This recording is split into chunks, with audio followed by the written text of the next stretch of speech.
the next 6-8 months, whenever the concessions are awarded. So let me just skip through. So in France, well, everyone knows the situation with critical metals.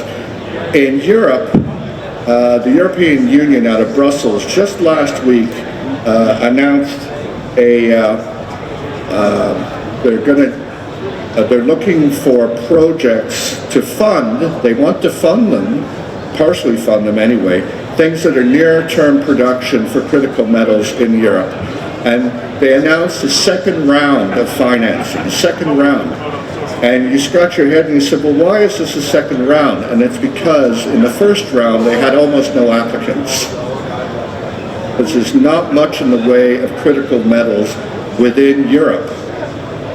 But why is this so important here?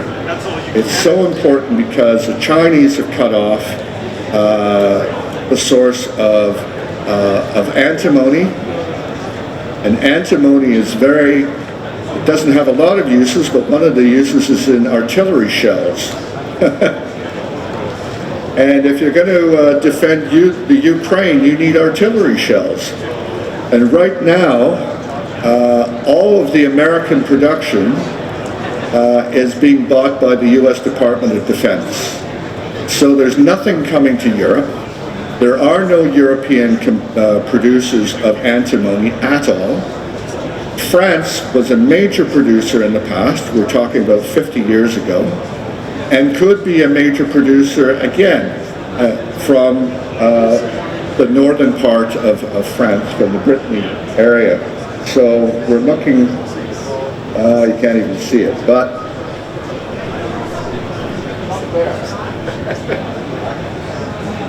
up in the north near the Channel Islands, and as it says here down in the left-hand corner, 21st century, no activity and no exploration since the 1980s. Antimony, tin, zinc, there's potential for other things here as well. So there's lots of opportunity. This is a very, very high-grade gold specimen from one of the areas that we have applied for a concession for a license in Brittany. This is actually running 46% gold.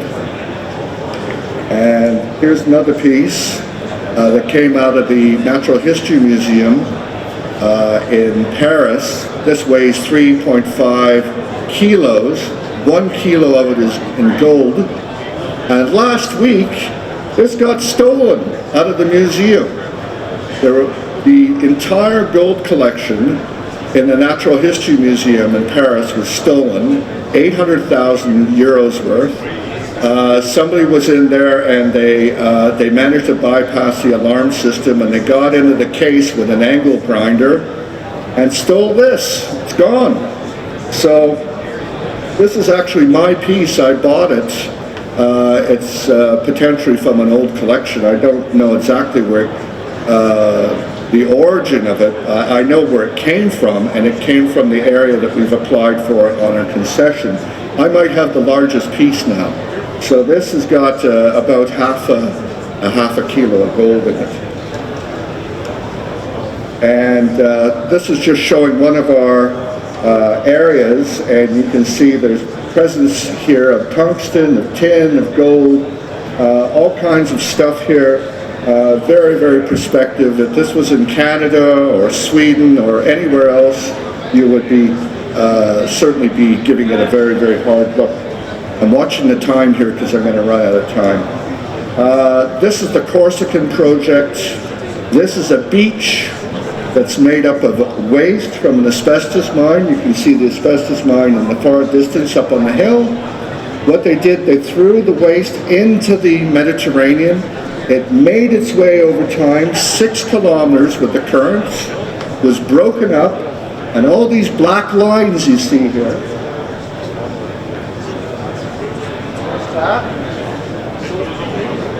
those are heavy mineral concentrations, and they're running 6% nickel.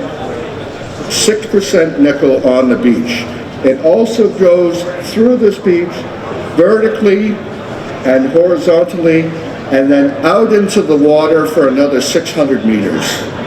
This is actually quite a large deposit in the grand scheme of things. People have been fooling around, and they took some white rocks and they've kind of made graffiti on the beach here. But you can see where the arrows are. This is what's called a beach placer. It's a collection of heavy minerals. So this is magnetite and a mineral called awarawhite, which is a nickel iron natural mineral. And this has been concentrated on this unnatural beach, which is made out of waste.